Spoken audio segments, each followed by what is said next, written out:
Good morning, everybody. How's everybody doing? I just said everybody way too many times. Let me roll up to the top of the chat. Steve Parsons, hello. Shane Lalone, Trail Dust.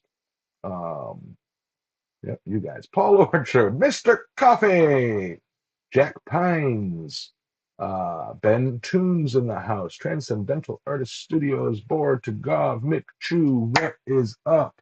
It's Ben of the Tombs, the Blacksmith Forge. How do? Or no, it's Titus Blacksmith Forge. Uh, how's everybody today? I'm like stopping to respond, for the chat to respond. There's a Yeah, 15 right, right, second. right. Yeah, got to remember 15-second delay.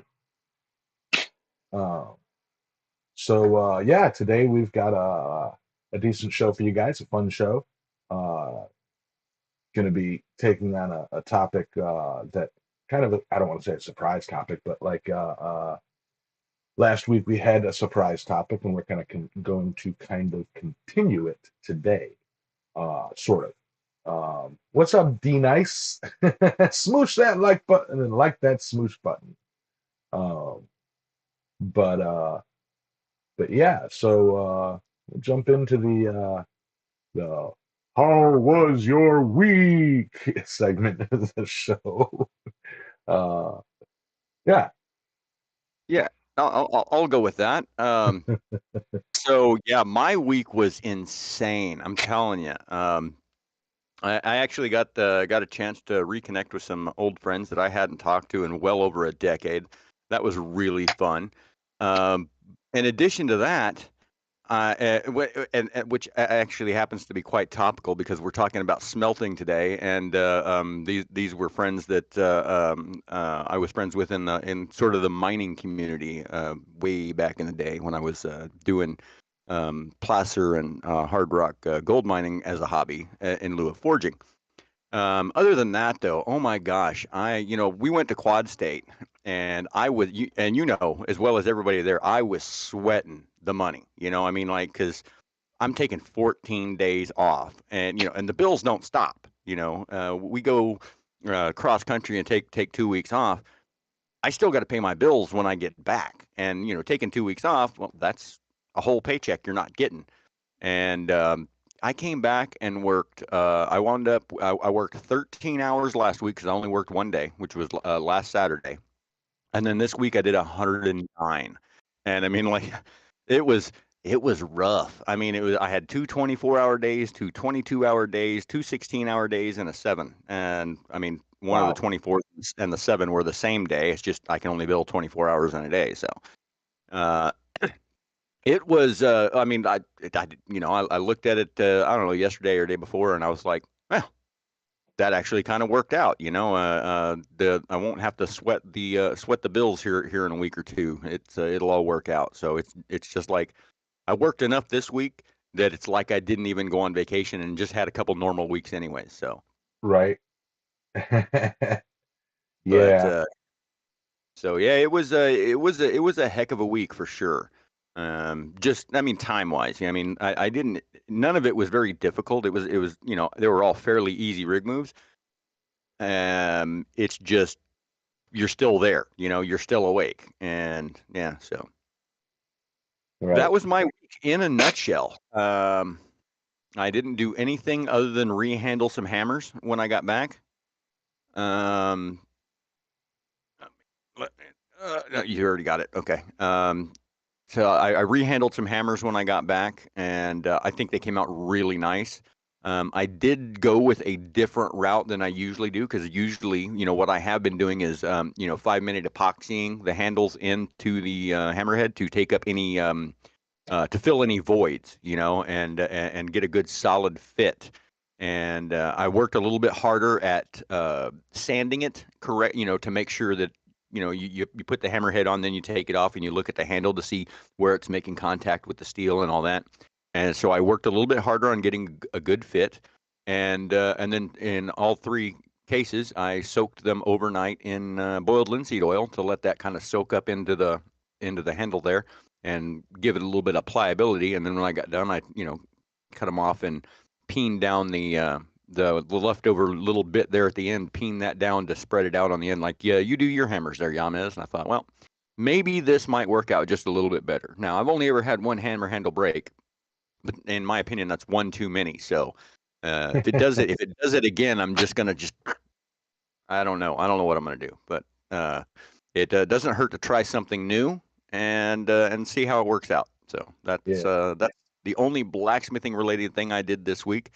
Um, in fact, when because I made those chisels out of the 5/8 square bar up there on the power hammer and whatnot at John's, and I finished ground them at your house on your 2x72. And then, when I got back to my house, I unloaded everything out of my daughter's car, put it in my pickup, and I headed this way. I still haven't, I mean, they're still in the back of my truck with all of the metal that I brought from Quad State, like, because I just loaded everything in my pickup, and it's all stuff that's piled in the back of my pickup. Hasn't even come out yet. So you do what I do. Just unload, or wait to unload until just before Quad State next year. Yeah. Okay, it's not quite going to be like that because there are some projects in the works, especially with all of that free steel that I got from Trail Dust there. I mean, that was Woohoo! some amazing stuff, and I am so glad that he brought that, and also the bit where he drove around and allowed us to give away free steel. I mean, like that That's was. great. I'm gonna Uh, remember that for the rest of my life. and you know what? I bet a lot of other people are going to remember that as well. I mean, that was Hmm. just nobody's ever done that before. It's like, oh, I brought steel to Quad State. I'm going to sell it. And it's like, here, oh, you touched it. It's yours. You have to take it now. Yeah. How much? 350. 350? No. Free Free. fitty. 350. um. Good morning, Yeah. Matthew. Yeah. Morning, Matthew. Hubcap. I see First Degree Forge up in the chit chat. Uh, Other people, Robert Whitney, Wayne Heights, how do. Um, yeah, what was it? My brain just farted for a second. Um, for some reason, it's holding the phrase Black Plague from Yeah, I don't know. YouTube That's chat. I'm not sure why that is. I mean, I understand the context, and I guess we just got to remove that one every time, or just I don't know, avoid that one. For some reason, it keeps popping that as a controversial comment. Yeah, weird. But anyway, um, but yeah, still a brain fart. Oh yeah, what I was going to say, that that pile of I hope John doesn't get mad about this. That pile of railroad spikes that we moved so that you can work on your car on my pad. Oh yeah, yeah, yeah, yeah, yeah. Yeah, and all the random bits of metal. That was from last Quad State. I pulled that out of the back of my truck 2 days before you showed up. It's like I left it in there when I needed something from it, I'd grab it. You know. Right, right. Yeah, yeah. No, because so for those of you that don't know, right out in front of Yamez's shop, there's a concrete pad, and I had to get underneath my car and to change the oil because I was having oil pressure issues. And so I get there, and of course the grass is all wet because of the dew and whatever, and it's just like, and it had been raining, and I'm just like, all right, well, we need to clean this area off. And, there's a big pile of metal just sitting out there on the concrete slab, and everything, and we just kind of scooched that off to the side, and then swept it up so I could get up underneath there. Yeah, yeah. So that's last year's Quad State haul, huh? Yeah, yeah. Maybe the year before. Because there was some acantha leaf blanks in there too. No, I didn't even notice that. I'd have been like, oh, I'm gonna grab one of those. No. They're like little, like, what, thin gauge steel preformed acantha things that you would attach to a project. You know? Oh, okay, yeah, yeah, yeah. Yeah, Not the big ones. they're about 9 inches wide, 9 inches long, and folded around. Like they're not small. You know, about the size of a wasabi can. Okay. Um, Yeah, Josh says the back of his truck is exactly the same. Yeah, man, I tell you what, it's just for me because like we're living up here in Midland, living and working up here in Midland, um, the dirt blows all the time. Like, so I have a steel pile on the other side of my carport, and you can't see any of the steel in it because it is covered up with sand. I mean, it's literally all buried. I got to like get a digging bar and like poke around and try to figure out where it's all at. So if I leave the steel in the back of my truck, it doesn't get buried, and I can just look in the back of my pickup and go, oh, okay, I've got that. I need that right there. One of these days, and this isn't build a something that rack. well, no, because it's all small stuff. I mean, it's all pieces that are probably, like what are they? Shaker Hubs. springs, which Yeah. are 5/16 spring steel, but they're in the shape of a spring, but they're like 6 inches long. I got 30 or 40 of those. I've got mud flap hangers. I've got, but most everything in that pile is under 2 feet long. All the way down to just a few inches of this, that, or the other. And I mean, honestly, I, I didn't think it would work out this way when I first started gathering metal. I thought, I got a paint pen and I got to write on everything what it is so I'll remember. And then, after like a day, I quit doing that. But I can still go out there and pick up every single piece of metal that I own and tell you And exactly what it is. yeah, Like if I've got it's your metal, you know. yeah, I've got round stock, and 2 1/4 inch round stock, and I go, oh, that's 1080 right there, and I've got some 2.5 inch round stock, and I go, that's 1018, and then but everything I have, I can just pick it up and know immediately what it is, including like I have a bunch of 5160 that I forged down into material to be made into rivets, and I wrote real gently with a paint pen 5160 on it, and of course it's all worn off, but they all go in a little pint mason jar that sits up on my shelf, and Right. it's just like I can just dump them out and I go, yep, that's a rivet, that's a rivet, that's a rivet, that's all 5160. Oh, there's that little piece of wrought iron bridge bolt that I've got left, and oh, that's that piece of wrought iron bridge iron that Yamez sent me, and on and on and on and on. I mean, like I can literally identify every piece of metal I have. And I did not think that would be the case. So, Right. Um, yeah, I mean, kind of jumping right into a cool topic, because my week was a week. Worked a bit, stressed a bit, and now I'm here. It was just another week for me. Um, so nothing really to go to report there. Speaking of metal and odd bits, and you brought up the wrought, and I sent you a bit of that bridge wrought that I got last year at Quad State, and this year at Quad State I did that. Played with the wrought that I got this year, and I posted some pictures in the. I'll actually bring it up. Excuse me. Sinuses are just going crazy right now. Um, this is what it came out as. Uh, Came out pretty cool. Like it's this rock that I got this 2 days in my acid, which was I'm probably gonna just assume is really weak. But yeah, 2 days and it gave it a real nice wood grain pattern and uh, left it sitting on my or hit it with a wire brush and then left it sitting and it continued to uh, rust up a bit like it does, and it gives it that real nice old wrought look.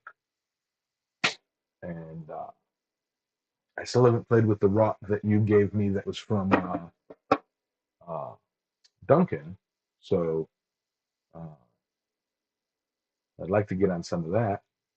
And I want to try again with the wrought that I believe it was Robert Lonis sent me. Um, I want to grab a chunk of that and I'll probably play with that tonight during my show. Raw, more raw, and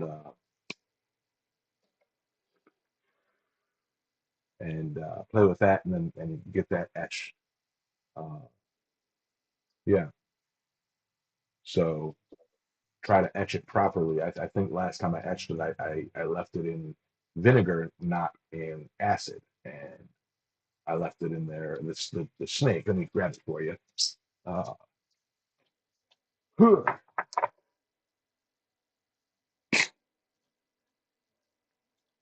it it pitted it, and I could see some spots where there's grain, but in general, it didn't give that wood grain that I was looking for. Um, but if I recall, I only did this in vinegar, not acid. So I might even just heat this up, toss it in vinegar, or toss it in the acid, or grab a whole new bar and play with it. But I like to know what raw texture is going to come out of it, so I know what to do. Like that bottle opener, that little hand bottle opener that I made last week. Um, I wouldn't etch that to a deep, deep wood grain. I would probably just toss it in acid for, an hour or two so that it sheens with that acid but doesn't dig into it, you know. Shows the pattern but doesn't dig into it. So Josh at First Degree Forge says he went to a yard sale down the road and saw a 200-pound anvil hidden behind a shop. The guy said, "Don't ask for my anvil, but take whatever you want from the scrap pile for free." You got to love a good deal like that. At least Wow. he was on the anvil. He'd be like, "Nah, nah, nah, nah." Right? And then Matthew, Aimless Adventure in Metalworks. Smelting question. How can you know for certain that you're not adding too much carbon from charcoal and end up with steel instead of iron? And I don't, honestly, I don't know the answer to that. I did read up on this, and what I can say is that the way that the iron, the pig iron, is created, because iron is in the form of Fe2O3, iron oxide, and you add your carbon is a oxygen starved fire. So it's not like you're not pouring the air to it. It needs a little bit less because it needs to be making carbon monoxide, not carbon dioxide. And so the carbon monoxide reacts with the iron oxide to release the oxygen from the iron oxide to create iron and CO2. And so if you're just making CO2 or mostly CO2, you're not going to get a very good bloom. And so you do need it. I don't even know how you figure that out. I mean, that's just what I read up on this morning, just by happenstance, because I glanced I glanced over this topic briefly just because it popped up, and then I did a deep dive on my alternate topic for the day, and got all prepared to do that one. And then when I got on the pre-show here, um, when I got on the pre-show here with Yamez, I asked him, "What do you want to do? You want to do this one or this one?" And he's like, "Well, since we did the foundry work last week, let's do smelting." And I was like, "All right." And I'll go ahead and kick it off since Yamez had to take a breather or something to that effect. Smelting. Now, in like our little circles, we often call smelting anything you do that has liquid metal involved, and that's actually fairly incorrect. That is melting. Melting and smelting are not the same thing. Um, Smelting is the act of chemically separating metals uh, to acquire the pure base metal. It's not casting or something like that. Melting something to cast isn't smelting. Smelting is actually separating it out. So like if you've got copper and gold in a alloy, you would smelt it to separate the copper and the gold, and you would do that by adding flux, boric acid, and something else. I can't remember what the other one is. It's been a long time since I've actually done separation of gold with other um, types of metals. But you And add but anyway, material. what you wind up with is a button of gold in the bottom, and then the copper in the form of copper sulfate on top of the flux, or mixed in with the flux. So you wind up, instead of your flux being like, because you put quite a bit in there, and instead of your flux being like this clear or black or whatever, it's a bright blue. which is cupric sulfate. And so that's so in the melting process, you're removing one of the metals by combining it with a sulfide, a an oxygen to produce an oxide, much like aluminum oxide. Um, and so Yeah. yeah, there's that. And I can get into the weeds a little bit here and read some of the Wikipedia. Oh, you're Uh, on Wikipedia. I went directly to the science source. oh yeah. So smelting is a process of applying heat to extract a base metal. It's a form of extractive metallurgy used to extract many metals from their ores, including silver, iron, copper, and other base metals. Smelting uses heat and a chemical reducing agent to decompose the ore, driving off other elements and gases as ele- uh, other elements as gases or slag. And leaving the base metal behind. The reducing agent is commonly a fossil fuel source of carbon, such as coke, or in earlier times, charcoal. The oxygen in the ore binds to carbon at a high temperature due to the lower potential energy of the bonds in carbon dioxide. Smelting most prominently takes place in a blast furnace to produce pig iron, which is converted into steel.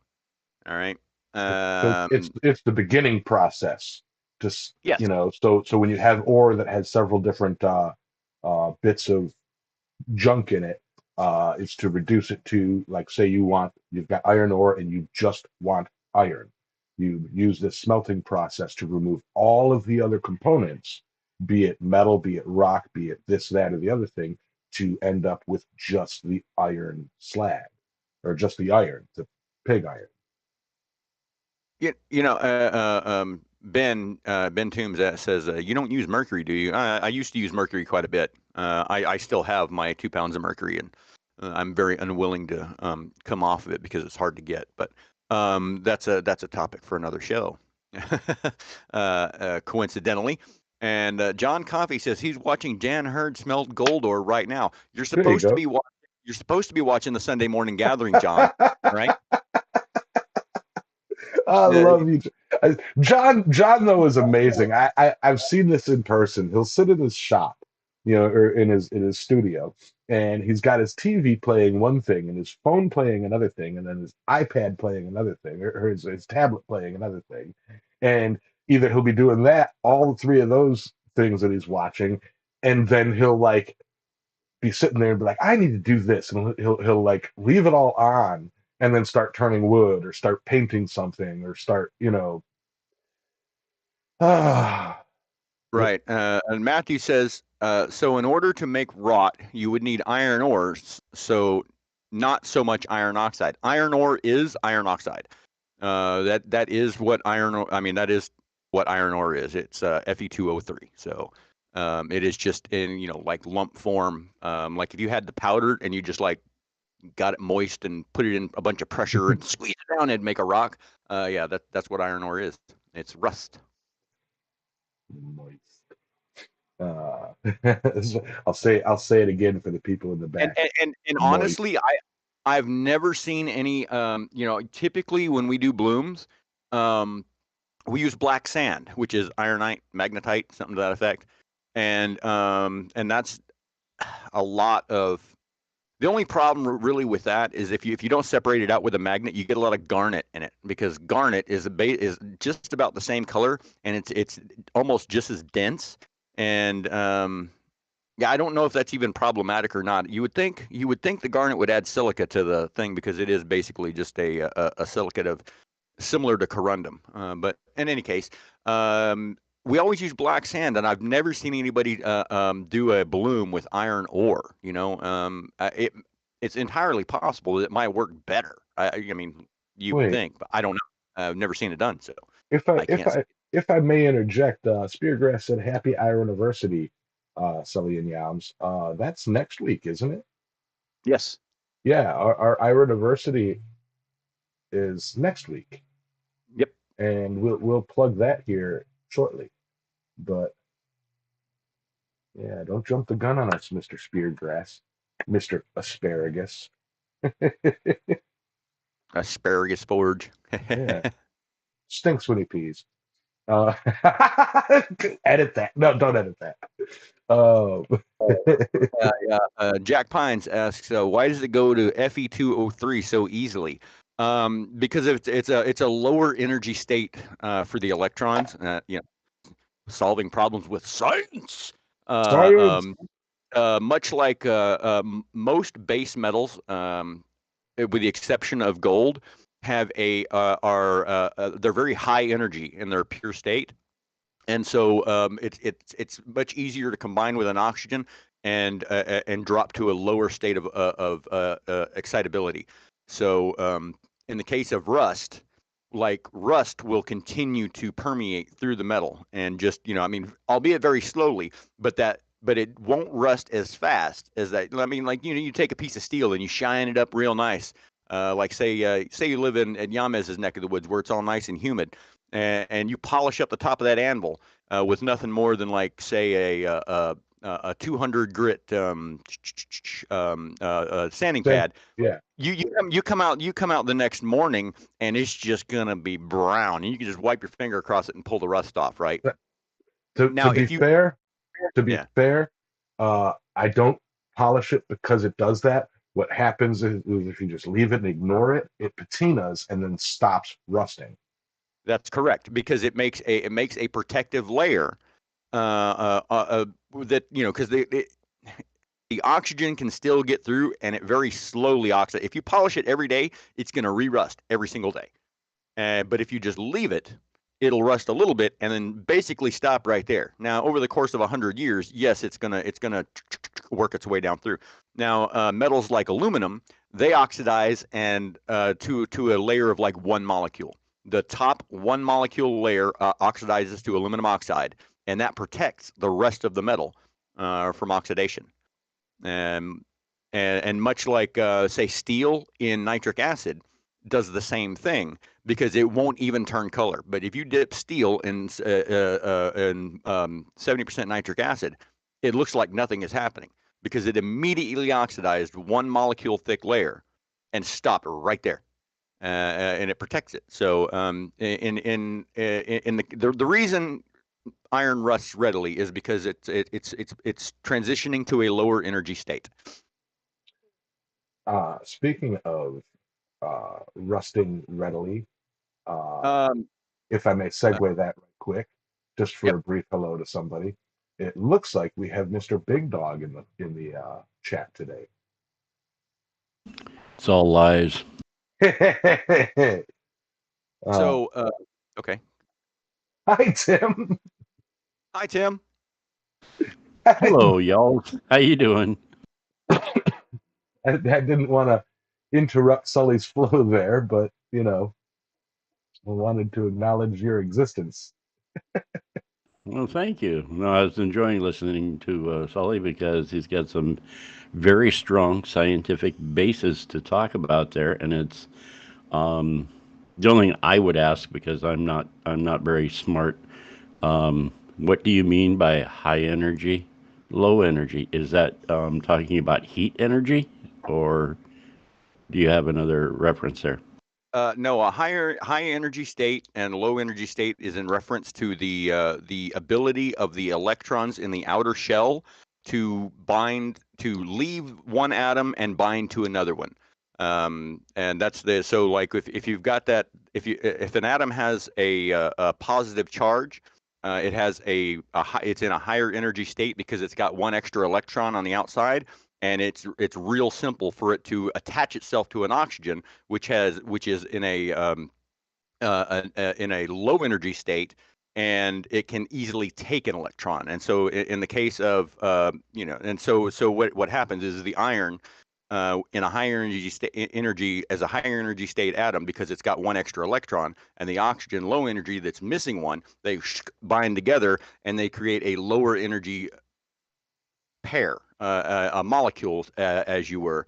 And so, yeah, that's what I mean. It's a high energy, low energy on the atomic level. Producing mill scale. Yes, mill scale. Also iron ore. Fe2O3. That's the low energy state of iron. Right. Okay. Gotcha.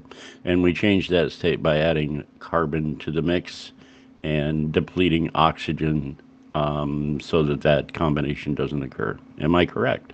That is correct. That is correct. When CO2 and CO are added to iron oxide at a high heat, 2,400 degrees Fahrenheit, give or take, that's where the oxygen is broken free from the iron and attaches to the carbon monoxide or carbon dioxide to create CO2. And yeah, All right, so this is equating to something that I learned as a young man back in 1976, 77. I think you probably all have heard me talk about Fred, my mentor back then. He Hmm. used to do a little bit of smelting, but his whole thing was as you're creating a bloom, introducing in the beginning of the bloom a lot of oxygen as you introduce your fuel, your base material, and he always put a little bit of lime in there, limestone, powdered, and I believe it was more of a cap and a flux than not really a flux, but a protection from oxygen. But he would do that later. He would his whole thing was in the beginning a lot of oxygen. It burns off all impurities and gives you a base, and then later on a higher influx of fuel, which was typically coal or coke, to introduce more carbon. And the higher carbon content that he wanted, he had and it was buckets. I got to be honest with you, it was buckets and it was ladles. So it was like one bucket of iron rust. Basically, it was mill scale mostly. It was just rusted crap that he had laying around, and to 5 buckets of coal. But that was at the towards the end of the smelt rather than the beginning. In the beginning, it was less fuel, something would burn with a higher oxygen content, and a lot more fan. He had an electric fan that he would pump air into it with. So in the beginning, it was to burn impurities out, which makes sense compared to what Sully's saying here. And then later on, he would add the carbon to get a higher steel content. So that's making more sense to me now. You're giving me answers that I wondered about for, I don't know, 45 years. Huh. Well, that's what Sully does. I'm just looks like Sully had to take a phone call. Uh, but yeah, it's amazing how you can be working on something for years and be fairly adept at it, understand the process, and then find out that little bit deeper of a rabbit hole of the science behind it, like why the process works, why that specific in this case smelting or bloom, doing a bloom, why you achieve that result and why that process is necessary. Hey Sam. So yeah, absolutely, adding a little bit of science, and I'll be honest, I kind of feel like Jesse Pinkman here, you know, like y'all are talking with knowledge, and I'm just over here like, yeah, science. right. Hey, Yames, do you have any spare crayons? Apparently, everybody in the chat is hungry. Actually, So bought a I few was, Tim mentioned the limestone in the bloom, and I mean, like honestly, I mean that was literally in my next paragraph, because we talked about this in our show format. Instead of just burning through the whole all of the dry information, is just do a little bit at a time and just kind of pick the high points. And the next bit was going to mention that as most ores are impure, it is often necessary to use a flux such as limestone or dolomite to remove the accompanying rock gangue as slag. This calcination reaction also frequently emits carbon dioxide. So yeah, that was coming right along, and you just headed me right off at the pass there, Tim. Thank you. Sorry about that. No, What I no, was it's quite getting all right no, because you it, introduced it way more organically than I was going to. So Well, with what I absolutely. wa- practical experience. what I was getting at is that my mentor actually, when he would do this, it was heavy oxygen in the beginning, burn off all the impurities, limestone, and then later you would add more of your fuel and less oxygen. So you would reduce it the other direction to add carbon to the steel, but keep the temperature up with fuel rather than with oxygen. and it was a trade-off, and he had a balance. And like I said, he had these buckets that were all marked out, this much coke or coal to this much, limestone to, it was crazy. I wish I would have learned more, but I was more into beating on iron on an anvil than to listen to, him teaching me. Yeah, and it's I don't know, it's a fun little thing. Like, I mean, as far as smelting goes, not so much in the last decade or so because I've been so busy with work now. Like come to work here so that I don't have to work as much, and it never works out that way. So I really haven't done except maybe I've done one smelting thing where I separated out some gold that was mixed with brass, and that's literally the only smelting I've done in the last 10 years. But it used to be so much fun. Um, and I don't even know why. But I've always the only smelting I've done, however, is precious metals. I've done silver and gold and copper and stuff like that, and separated those out. Never steel, in so much as well, no, no, never at all, because I've never been. Yeah, I've never been there for a bloom either. So Well, you've been there for a couple of temps. no, I don't think so. Have I? We did one at Charming Hollow Forge, and we did one at the Coffee Grounds. And I wasn't there for either one. I could have sworn you were there for the one over there at Hans's. Mm, nope. You missed a year at Quad State? Yeah, because that happened in 20. I didn't go in 20. Oh dang. Oh. Hey, Sully, you ever go to court for anything? Don't ask us to be a witness. Yeah, right. No, I'm sure you were there. I'm like, dude, I wasn't there. No, I'm sure you were. Yamas, wink, wink. I wasn't there. Okay. I get it.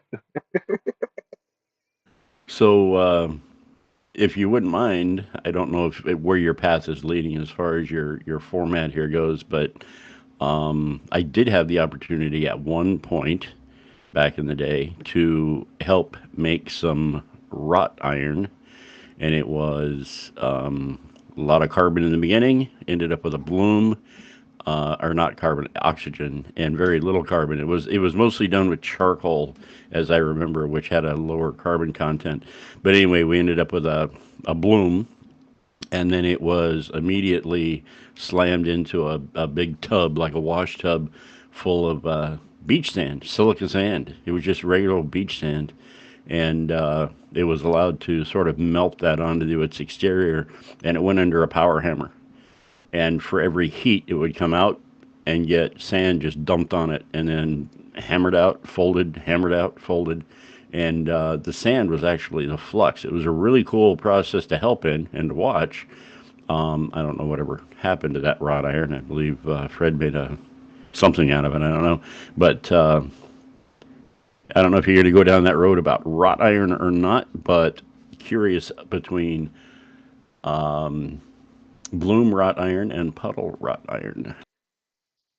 Yeah. Consequently enough, Tim, that's next week's topic is Rot Revisited. It will be next week is our 1 year anniversary of doing the Medal of the Week, Topic of the Week type format of the show. And so, yeah, that's next week is going to be our Rot Part 2. So we're going to call it Rot Revisited. And we're going to get it a little bit further into the weeds on wrought iron than we did the first time, because last year when we initiated this show format, we didn't do any research. We just talked about wrought iron off the top of our head and just kind of went with it. And so I'm about halfway through re-listening to that episode so that I can I'm gonna have to listen not to it as well, so not that we not don't. so yeah, so don't just bring up the same regurgitated content. I'd like to expand on it a little bit further because rot is such a big topic. So Yeah, I can talk. I can't so much speak to the chemical properties and the molecular properties behind rock. I can just speak to my experience with the awesome things that I've made with rock, like how I love a deep raw etch and making it look like a chunk of wood. So I got a question here. Sam Towns said, that being said, I do not recommend sand as flux in a gas forge. I'm curious as to why that is. I mean, I've tried sand before, but my sand is not pure enough to do anything. There's way too much detritus in it. But um, I mean, I don't really care for borax as flux in a gas forge because it just destroys the lining. Um, but why sand? Just out of curiosity. Uh-oh. John's got to go to the store. Oh, yeah.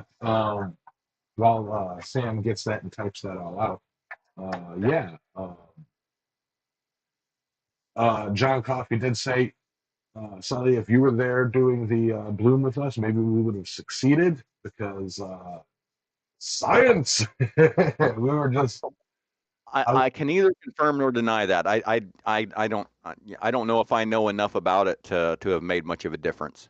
All I know is I want to do one here one day, but I want to kind of. I don't. I don't so much want to do it like try and do it like primitive style, clay and I want to take uh, castable refractory and fire bricks and make a full on Yeah. bloom. So you want to do a bloom, except you want to build a Bessemer furnace to do it, right? Sure. I'm sorry, I misspoke that. It's a bloomery. No, it's the Bessemer process. I can't remember the name of the dang furnace now. Tim, help me out there. I just I just want the end result. All right.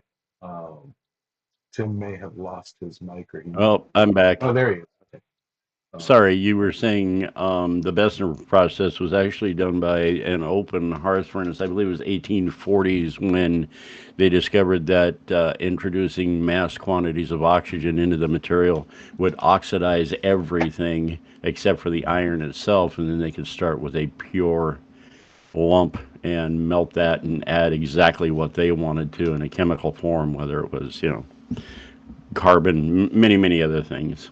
And that's where the beginning of the industrial, I believe, was the Bessemer, was the industrial production of steel.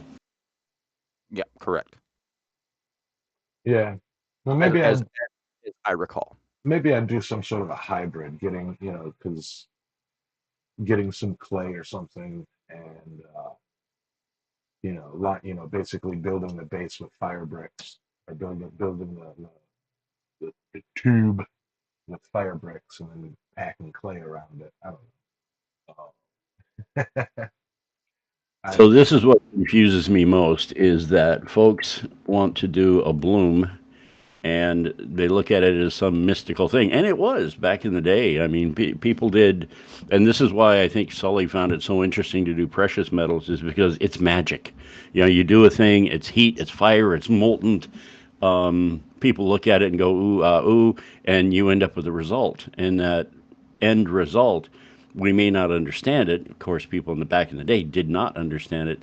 But the thing is that it's simple, it's straightforward, and probably 90% of the people watching and listening have already done it in the mhm. form of canister Damascus with powder. It's exactly what you do. Hmm. Fair Yeah, there we point. go. And Sam answered the question. He said, in order to get sand to melt, you need to be incredibly hot. Hotter than most gas forges will comfortably run. And if you do run them that hot, you risk the lining of your forge and also tend to run overly oxygen rich, which makes the atmosphere not great for welding. Okay. So that makes complete sense. Thank you, Sam. I got to tell you, I had to clean some giant clinkers out of an old coal forge after that wrought iron project. And it was not just once, it was 15 times in a row, and they were huge, and it was all this stuff melting off. And most of it, I think, was the byproduct of the part of the sand that wasn't melting, whatever it was. Right. Yeah. Yeah, I've often, if I do any heavy forging in my coal forge, I wind up with a clinker that's like a great big donut. It's like 6 inches in diameter, and it's like an inch and a half thick. And then I just reach in and just like pop that whole thing out, and I'm like, whoa, that's a heck of a clinker there. And I've often looked at those wondering, I wonder if I could, just wonder, could you crunch that up and melt it down and like do something with it? I don't know. I mean, because it obviously melted to get in that state to begin with. So and I was You're all, talking about tossing it into like a bloom. yeah, no, well, not necessarily a bloom, because it's mostly silica, but like putting it in in a crucible or something and melting it, and then just like just pour it out in a little puddle and see what you get. I don't know. I mean, it's just something I've thought about when I pull one of Well, them big old donuts out of the bottom of my forge. I will say this, something that I learned about early on, learned about it, and I don't. It's not necessarily a big concern or use for me in this area, in the area that I'm at. But one thing that I learned about slag and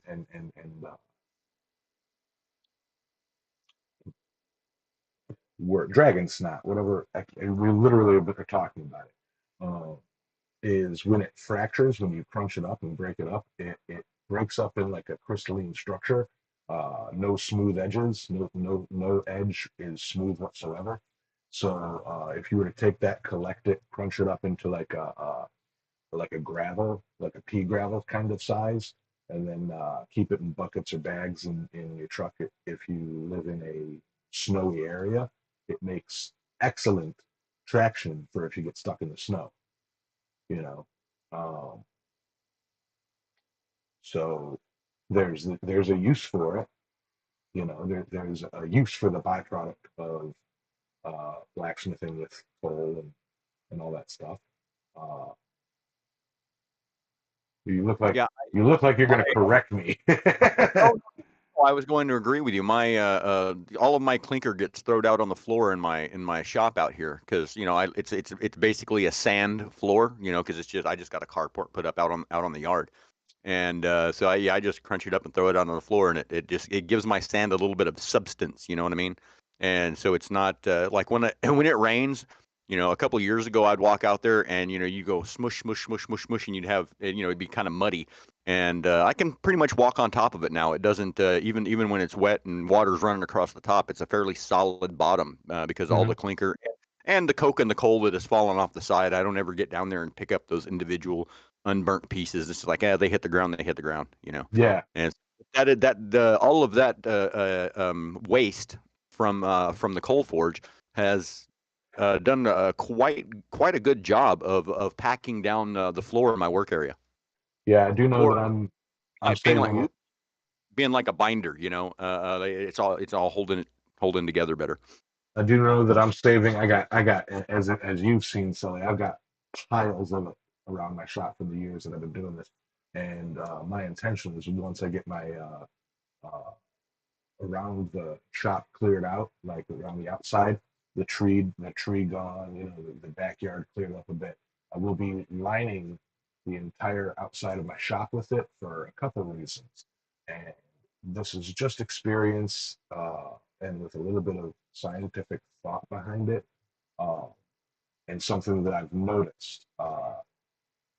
There's black snakes are a problem in my area. Not a problem, but like there's black snakes in my area, and water moccasins and whatnot.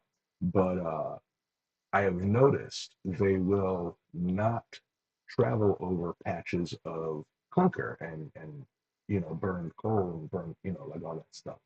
And the only thing that I can think of is the sharp edges irritates their underbelly, and the smell of sulfur deters them. So now it's not foolproof in my shop because I don't line the concrete with it. So there is ingress egress for the snakes, and they are coming in there for the mice and stuff that are coming in there for the winter. Uh, but uh, anytime that I've had seen snakes, they kind of avoid the areas where I have clinker laid out on the ground. So I'm gonna line the entire shop with clinker. you know. As in just I have okay.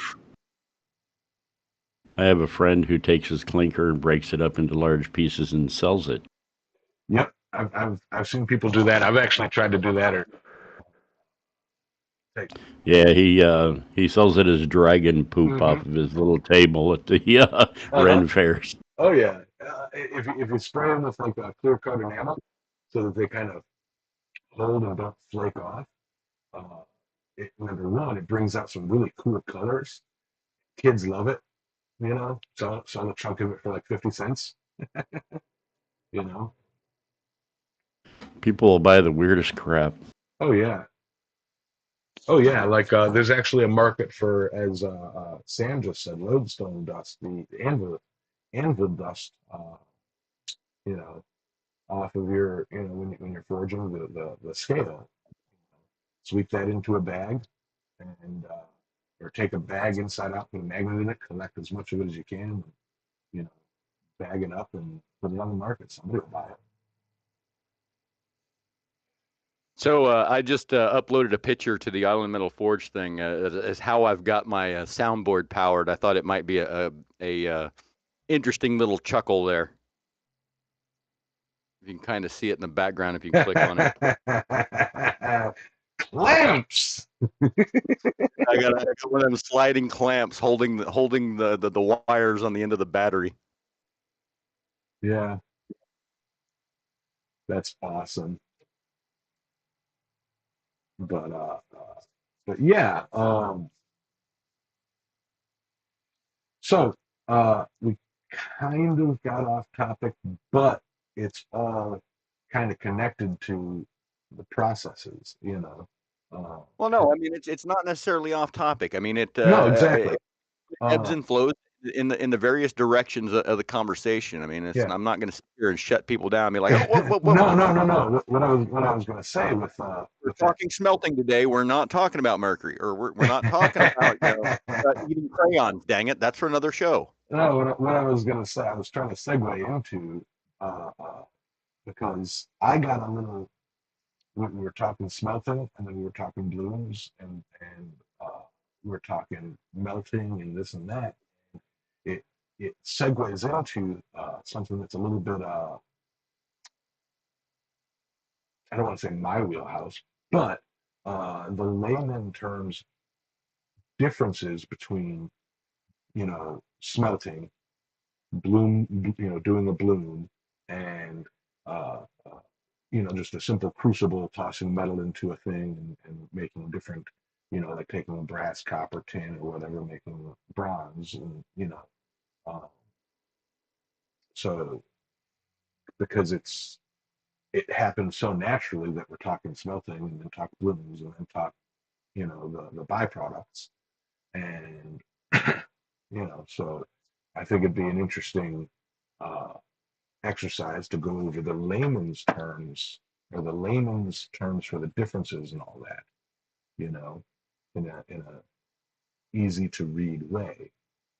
And I believe, from my understanding, and please, Tim and Sully, correct me if I'm way off base, way wrong, just being a freaking Jesse Pinkman here. So smelting is using heat and chemicals to extract metals from impurities, be them other metals or be them rocks, sulfurs, and etc. And so that's the process of smelting, getting a pure metal. Um, Bloom is similar but different, where you're taking uh, No, no, okay, so I'm off. no, Bloom smelt is is smelting because bl- you're reducing iron ore, which is a mineral, Fe2O3, into chemically pure iron. So technically, a bloom is smelting. okay. So I was At wrong there. least as I see it. I thought that bloomery was a little bit different than smelting, but y'all corrected me, and I take back my previous statement of saying back on topic, because bloomery is on topic. Okay. Right. And Sam, I totally agree. I would love to smelt malachite someday. That would be a lot of fun. It really, it's a bit of a process, but it would be a fun one to undergo. Hmm. And Science. for those of you that aren't reading the chat, yeah, malachite is the most common copper ore. Hmm. Yeah. So that's It would be copper carbonate hydroxide is what it is. maybe we can get around to doing a malachite uh, bloom. Am I saying that right? Yeah. And I don't know that it's quite the same in that respect. Here, let me read the malachite one right quick. Let me find it. Like, I know it was in here because I read it earlier when I was doing it. Malachite, a common ore of copper, is primarily copper carbonate hydroxide. This metal undergoes thermal decomposition to 2 copper oxide and CO2 and H2O in several stages between 250 degrees Celsius and 350 degrees Celsius. Carbon dioxide and water are expelled into the atmosphere, leaving copper oxide, which can be directly reduced to copper, as described in the following section titled "Reduction." And so, yeah, so that's but it's basically the same thing, heat and yeah. Okay, so Reduction. I know that. I know that. Reduction. I said when you pour rum in a saucepan, you add heat and slowly stir it until it reduces to a glaze, and you pour that over bread pudding. Everything's food with you, Yames. Everything's food.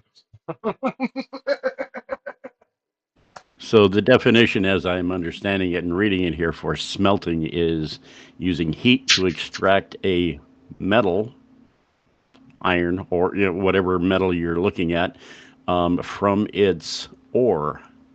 So you're extracting the metallic substance, whatever that is, from its base ore.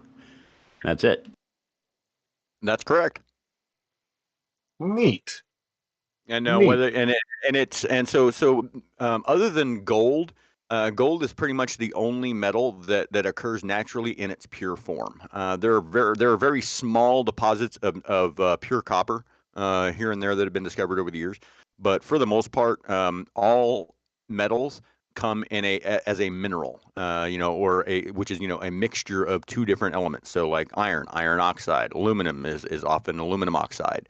Um, consequently, sapphire, that's corundum, is aluminum oxide. So the next time you think of that, sapphires, rubies, all of that, yeah, that is literally crystalline aluminum, obviously with Wow. oxygen. And then there's the other impurities are what give it its various colors. Um, but since all of these metals occur mixed with something else, smelting is the process of removing that something else, whether it's a sulfide, whether it's an oxide, or a fluoride, or whatever. The different non-metals that bind with the metal, it removes them. Now that it's the same process whether you're removing the non-metal out of the mineral or if you're separating alloyed metals. So it's either way, it's still smelting. Hmm. Hey, Aaron. Yeah. See, this is why I'm just a comic relief in all of this. You Well, you're know. gonna need to work on your jokes then. Yeah. Step it up, buddy. I've got a button for that. Wah, wah, wah. Uh, yeah. Granddad says they use pyrite to control the sulfur content of iron. Right. Yeah, he touched on that briefly Yeah. during the Foundry stream last week. You add because pyrite is iron 2 sulfide, and adding that to the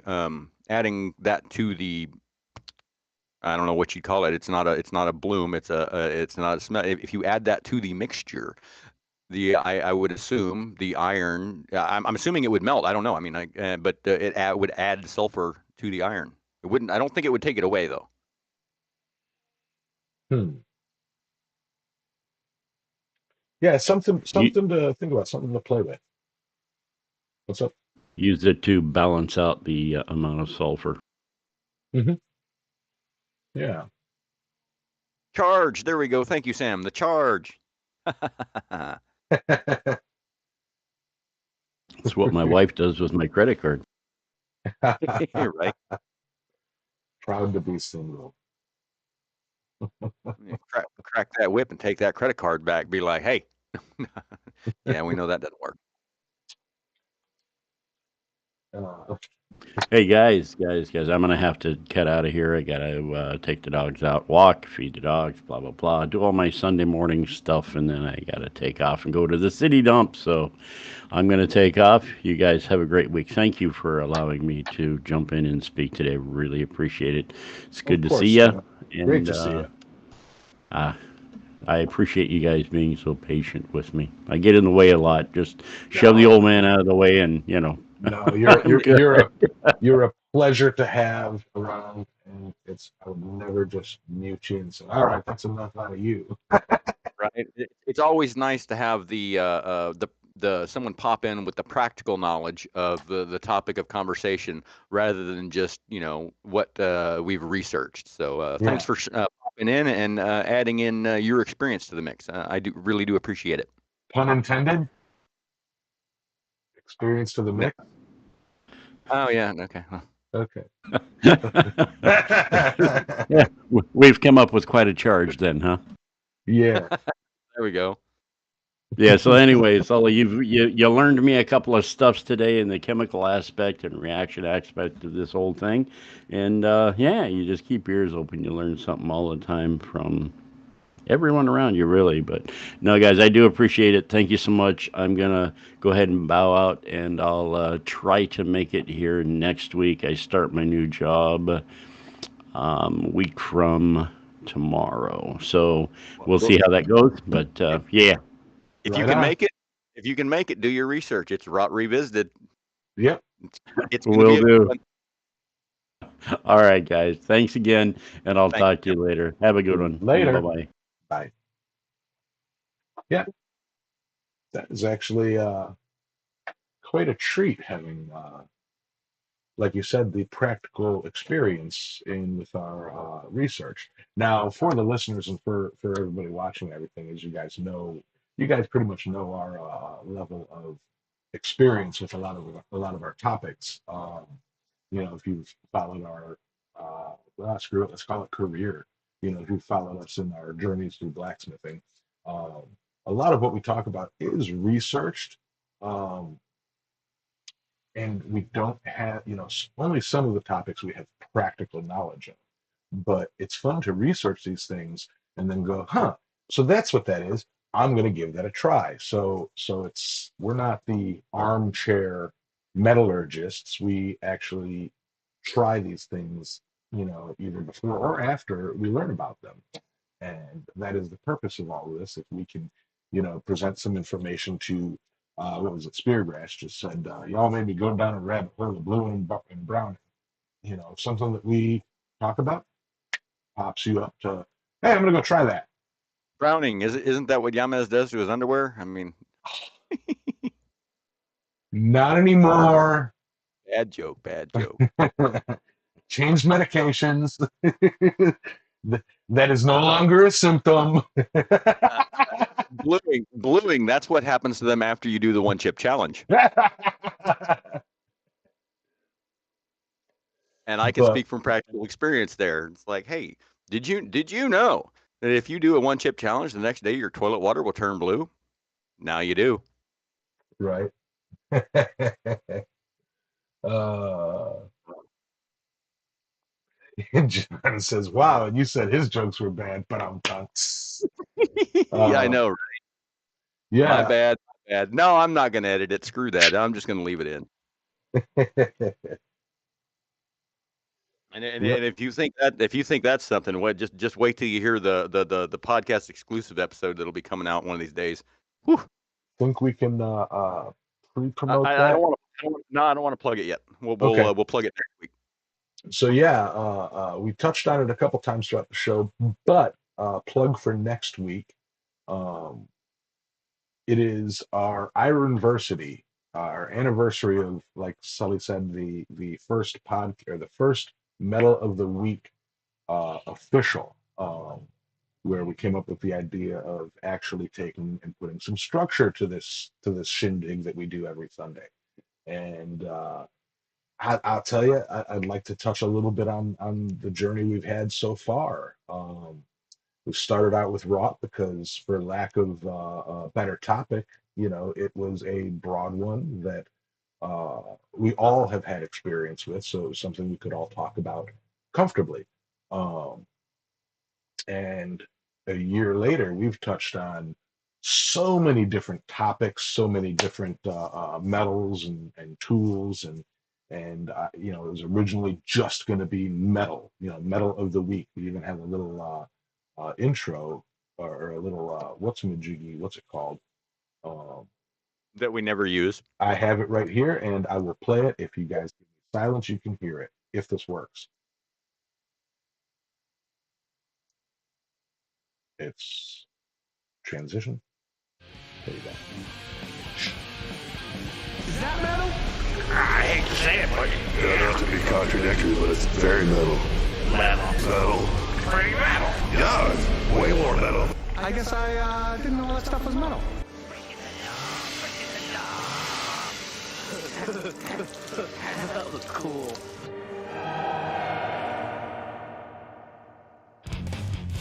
It's the metal of the week. All right, so I know on our end we couldn't hear it. I could only watch the audio thing bounce and the timer tick down till it's done. But YouTube heard it, so No, we which can't. We can't hear it. no, we can't hear it. So, but yeah, we created that because it was originally going to be just different metals and going through, the different alloys and deep diving into the molecular science behind it, and then going into the forging practices, and then it switched over to any metals, not even metals that can be forged, and some metals that can they be forged, i.e., the gallium episode. And with that, we're loving it. So we switched to tool of the week as well, and we were doing tool of the week, and then it was just general topics of the week. And you know what? I think it's evolved to be a pretty solid segment, and it is officially a year since we started that journey. Thank you for the $10 super chat there, Dylan. Much appreciated. Um, And also, Adam brought up a good point. Anybody up in here working on that Sam Towns buoy build off? If you are, let us know and let us know how it's coming along. I think I'll hold my. I don't think I'll do a Bowie, David Bowie. I don't think I'll do a Bowie because I believe I won his Kiradashi challenge a couple of years ago. Um, with that Damascus Kiradashi, which I believe Jeff Killian owns now, if Jeff Killian's still here. I just, kind of, it wasn't a raffle. I think I just, you know, sent it out. I can't remember how I did it. It was years ago. um, but yeah, so just it's amazing the journeys we take and the paths that we lead, and how a show like this, just like life, kind of evolves to become something, new and something different. Uh, and I freaking love it. I love doing this. I look forward to it each week. Um, I'd like to see it grow, and I think short of me fighting YouTube's algorithm and releasing video content specifically to fight the YouTube algorithm, I think keeping it promoting the show is what it is, rather than getting a bunch of people who don't care about live streams on the channel. You know, I think that's a good path to take personally. Yeah, Speargrass Forge. Impractical Blacksmiths is alive like a parasite. We just keep going. Oi, Oi! oi. My money don't jiggle jiggle. It wiggle wiggles. But yeah, so I very much appreciate it. Everybody give them clappy hands in the chat. Um, but with that, look forward to Rock Revisited. And yes, Revisited is spelled with a W in front of it because it should be. And Dude, that's a good one. I hadn't thought of that. I put it in the chat a while ago. But spread the word. Anybody who wants to celebrate our I want to make it a special show, it being an Ironversity and everything. And who knows? Well, Who we knows? can't go. Huh? I said, well, we can't go long. We may have to go. We could go early, but we do have kind of not. We got an hour and a half hard out because we've got to record the other show. So Yes.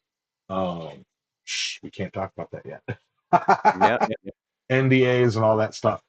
But yeah. Rewrite it. Just for the shiggles of it, there is always the small possibility that one of the random things that I have made during the live streams might be given away next week. One or some of the things.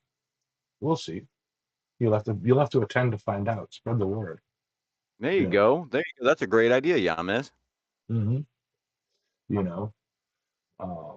And I might not do something like it might be the person who invites the most people and has the most people invited in the chat. How do you even track that? They got to come. People got to come in and say, Dylan invited me, or Sam Towns invited me, or something like that. I heard about you through Stephen Parsons. Right, and then we're gonna show up. We're gonna show up next Sunday for Raw Revisited, and we're gonna have 4 viewers, and it's like, hell, Yep. that worked. Yep. You get a wrought iron cross, and you get a wrought iron cross. I'll be like the Oprah of steel, of wrought iron. But all of that being said, so we move on to our final thoughts. What have you got for us there? Right. Well, that looks looks like I'm on tally duty next week. There, there you go, Speargrass. Final thoughts. Smelting is often confused with melting. And I hope today you kind of got an idea of why it's not quite the same thing. Alloying, smelting, and melting are all different processes involving a liquid metal or multiple liquid metals. And so maybe now you got a little bit of a clearer idea on exactly what all's involved in that. So thanks for showing up, and get out to your shop and smelt something, or don't. I mean, there's also a fair bit of hazards involved in that. And when you're talking about expelled gases and whatnot. So I don't think it's something you'd want to do inside your shop. That's a lot of CO2 and carbon monoxide. So make sure you wear your proper PPE and take the proper safety precautions if you're going to be smelting anything. And also do your research and make sure you're doing it the right way, because doing it the wrong way, could have catastrophic consequences. So y'all have a great week, and I will see you again next week for Raw Revisited, our 1-year iron anniversary. All right, yeah. As always, you can find me at Island Metal Forge. Just Google it. I'm on everything. Facebook, YouTube, Google, Twitter, but my Twitter's not really, anyway. And you can find Sully at Transcendental Artist Studios on Instagram, Facebook,